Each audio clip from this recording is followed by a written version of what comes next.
pourrait prendre l'Union européenne, celle d'instaurer une clause de sauvegarde sur le kidnapping des terres dans le monde. Et là, je fais référence à Olivier de Schutter, qu'on a auditionné, rapporteur ONU il y a quelque temps dans notre maison, place du colonel Fabien, comme on dit. Olivier de Schutter, qui est un brave homme, mais intelligent, qui dit il y a des règles, il y a des lois.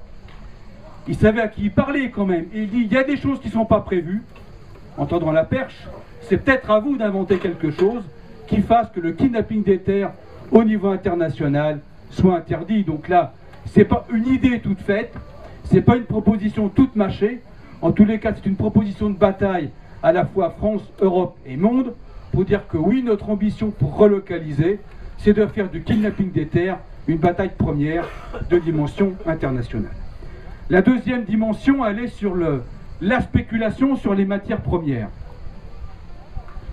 Là aussi, il faut clairement, non pas dicter ou décider, mais interdire cette spéculation sur les matières premières agricoles, qui sont par exemple dernièrement les céréales.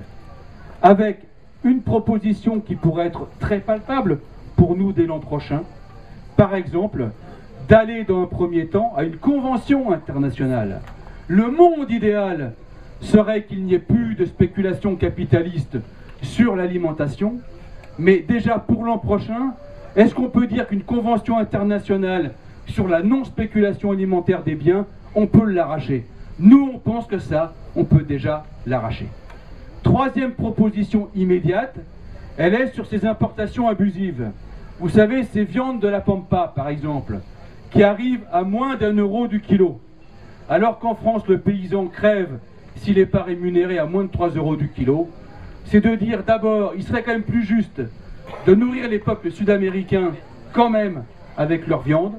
Cette concurrence, elle est déloyale, puisque à l'exemple de la production ovine, aujourd'hui il n'y a plus de bergers dans les campagnes, et si on rentre dans ce jeu au niveau de la production de viande bovine, allez, dans 10 ans, il n'y aura plus de producteurs de viande bovine en France. Donc la proposition, elle est simple, il faut instaurer une taxe dissuasive, parce qu'une taxe qui fait pas mal, ça fait rien. Et le capitalisme, pour lui faire mal, il faut cogner où ça fasse mal, donc c'est la bourse. La proposition, c'est une taxe dissuasive sur ces importations massives d'Amérique du Sud, par exemple.